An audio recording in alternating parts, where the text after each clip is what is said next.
Caríssimos exploradores da psique, eu sou Carl Gustav Jung, e o que pretendo desvendar hoje não é meramente uma teoria, mas a fundação rochosa sobre a qual toda a sua experiência de vida é construída. Falo do inconsciente coletivo, esse oceano ancestral que reside sob o chão da sua consciência pessoal. Vocês nasceram em um mundo de símbolos e mitos, e não por coincidência. A alma humana, para mim, jamais foi uma tábula rasa. Ela é um pergaminho já escrito, um depósito vasto de experiências psíquicas acumuladas ao longo de toda a história da humanidade. Os arquétipos são os traços indeléveis desta herança.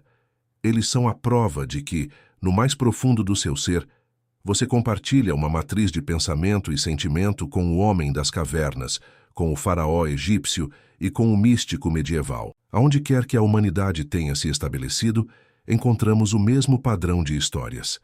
O herói que parte, o dragão que precisa ser morto, a mãe nutridora, o velho sábio. Estas não são meras invenções culturais.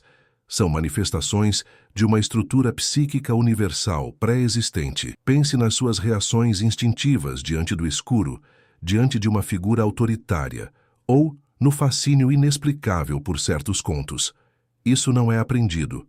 Isso é o inconsciente coletivo irrompendo na superfície, demonstrando que você não é apenas uma biografia, mas uma enciclopédia de toda a raça humana. A primeira tarefa da autodescoberta é aceitar que você não é o único autor da sua vida. Há uma voz muito mais antiga e poderosa coescrevendo o roteiro. É o eco da eternidade dentro da sua alma, e é ele que nos leva ao próximo ponto de nossa investigação. Se este mergulho inicial ressoa com a verdade que você sente, peço que silencie a pressa do mundo por um momento e pressione o gostei. É um ato de reconhecimento da própria profundidade. É imperativo que afastemos a superstição moderna que reduziu o arquétipo a um mero tipo de personalidade, ou a uma ferramenta de branding. O arquétipo não é uma imagem definida e estática, como um personagem de teatro com um figurino fixo. Ele é, antes de tudo, uma tendência instintiva, uma forma sem conteúdo, um padrão inato de comportamento e percepção. Pense no ninho. O pássaro não aprende o que é um ninho. Ele possui a tendência arquetípica de construí-lo. O arquétipo é o molde que o instinto preenche. Ele se manifesta em imagens. O herói, a mãe, a criança, mas a imagem em si é apenas o resultado da sua manifestação na sua consciência individual, colorida pela sua cultura, suas experiências. O perigo da simplificação é o dogmatismo. Dizer eu sou o inocente ou meu arquétipo é o mago é perder de vista a complexidade da psique. O arquétipo nunca é você. É uma força que atua através de você. Ele é a estrutura de uma história, e não a história final. Ignorá-lo é ser possuído por ele. Reconhecê-lo é o primeiro passo para ganhar liberdade em relação à sua tirania. O arquétipo, não gerenciado, pode projetar-se, fazendo-o enxergar o mundo e as pessoas não como elas são, mas como seus padrões internos exigem que sejam. O arquétipo do Salvador pode transformar cada relacionamento seu em um projeto de resgate. O órfão pode levá-lo a ver rejeição onde há apenas indiferença. A psicologia analítica não busca encaixá-lo em uma caixa, mas sim libertá-lo do destino cego que surge quando essas tendências universais operam sem a luz da consciência. Se o arquétipo é a estrutura inata, a persona é a nossa adaptação social. O primeiro grande personagem que vestimos. A palavra persona, em latim, significa máscara usada por atores. Ela é a face que a sociedade espera que você mostre, o profissional competente, o pai responsável, o amigo espirituoso. Ela é absolutamente necessária. Sem a persona, não podemos funcionar no mundo. Seríamos indivíduos nus e socialmente inviáveis. Ela é a ponte entre o seu mundo interno e as demandas externas. No entanto, o drama começa quando o indivíduo confunde a máscara com o rosto, quando o papel que você desempenha se torna quem você pensa que é. A alma adoece. A persona inchada é perigosa. Ela é rígida, exige constante validação e teme a falha, pois a falha não é apenas um tropeço, mas a desintegração do seu eu socialmente construído. O indivíduo identificado com a persona é um escravo da expectativa alheia. Vive uma vida ditada pelo dever ser. e esmaga a individualidade autêntica em nome da aceitação. Em nosso trabalho de individuação, não destruímos a persona, nós a relativizamos. Precisamos de uma persona flexível, uma que possa ser vestida e retirada à vontade. O homem livre sabe que a máscara é uma ferramenta, não a sua essência. O risco é viver uma vida inteira sendo um bom advogado ou um dedicado médico, e jamais descobrir o que a sua alma realmente anseia. A rigidez da persona é a carcaça que aprisiona o self em desenvolvimento. O próximo passo, e o mais moralmente exigente, é a confrontação da sombra. A sombra é tudo aquilo que você não é, ou melhor, tudo aquilo que a persona escolheu não ser e que a consciência reprimiu por ser incompatível com sua imagem moral e social. Ela é o repositório dos instintos primitivos, dos desejos inaceitáveis, das falhas de caráter e das potencialidades que você nunca desenvolveu. O paradoxo da sombra é que ela é tanto um inimigo quanto um tesouro. Ela é a escuridão que contém a vitalidade que você sacrificou pela luz. Você nunca se torna iluminado imaginando figuras de luz, mas sim tornando consciente a escuridão. O modo mais comum de lidar com a sombra é a projeção. É mais fácil e menos doloroso enxergar sua própria raiva, inveja ou hipocrisia no seu vizinho, no político ou no grupo oposto.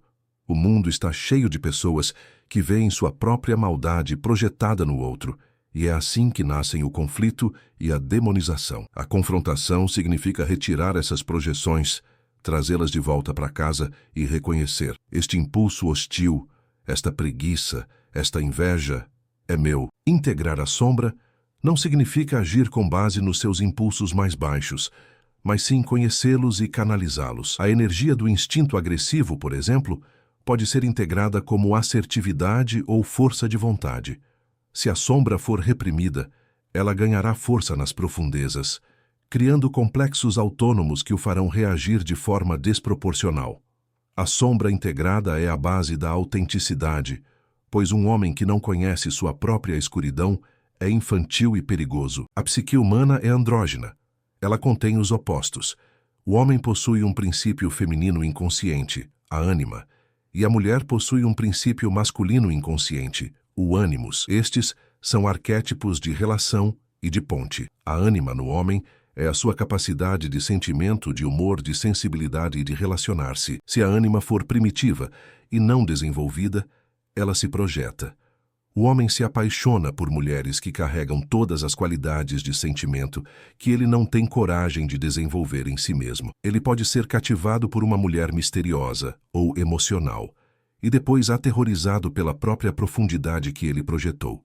O ânimos na mulher é o seu princípio de logos, de razão, de opinião estruturada e de ação assertiva. Se o ânimos for negativo, ele se manifesta como opiniões em bloco, uma rigidez mental ou uma atitude argumentativa destrutiva. A tarefa é internalizar esses arquétipos. O homem deve se relacionar com o sentimento dentro de si, sua ânima, para que seus relacionamentos externos sejam baseados no amor maduro e não na projeção mágica. A mulher deve encontrar o seu próprio logos, seu ânimos, para formular suas próprias convicções e não ser dominada por opiniões externas. O desenvolvimento da ânima e do ânimos é essencialmente o desenvolvimento da função oposta na psique. Ele nos torna capazes de relacionamento, tanto com o mundo externo quanto com o nosso próprio inconsciente. É neste ponto que a vida criativa e a verdadeira intimidade se tornam possíveis. Se você está sentindo a urgência deste chamado à totalidade, inscreva-se no canal agora. Este é um trabalho que não pode ser interrompido. Em momentos de crise ou quando o herói em nós precisa de orientação, figuras arquetípicas de auxílio surgem. Dois dos mais poderosos são o velho sábio e a grande mãe. Estes não são necessariamente pessoas reais, mas funções psíquicas. O velho sábio, Merlin Gandalf, o mestre Zen, é a manifestação da sabedoria acumulada, da experiência perspicaz e do conhecimento transcendente. Ele aparece quando a persona e a razão consciente falharam, oferecendo uma ideia, uma solução ou um insight que transcende o problema imediato. A grande mãe, Gaia, a Virgem Maria, a nutridora, é o arquétipo da natureza, do cuidado incondicional, do conforto e da totalidade instintiva. Ela é o refúgio, a fonte de vida e a promessa de retorno. No entanto, ambos têm um lado sombrio. O sábio pode se tornar o feiticeiro malvado, que manipula o conhecimento para controle, ou o intelectual estéril que afoga a vida na teoria. A grande mãe pode se tornar a mãe devoradora, que sufoca o desenvolvimento do indivíduo com excesso de cuidado ou dependência emocional. Nossa tarefa não é buscar esses arquétipos fora, em gurus ou líderes, mas encontrá-los dentro.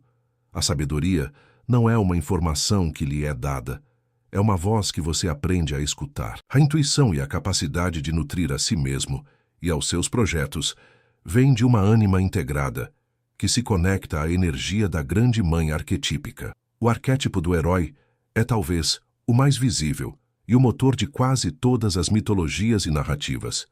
Ele é a primeira manifestação do ego em busca de autonomia. O herói é aquele que deve se separar da grande mãe, o estado de inconsciência infantil, superar os obstáculos do mundo, os guardiões do limiar, e confrontar o dragão, a sombra ou o complexo dominante. A sua busca é, essencialmente, a busca pela individuação, a conquista da sua personalidade integral. O jovem herói precisa da vitória, da autoafirmação e da glória. Ele precisa matar o dragão, conquistar o medo, o complexo.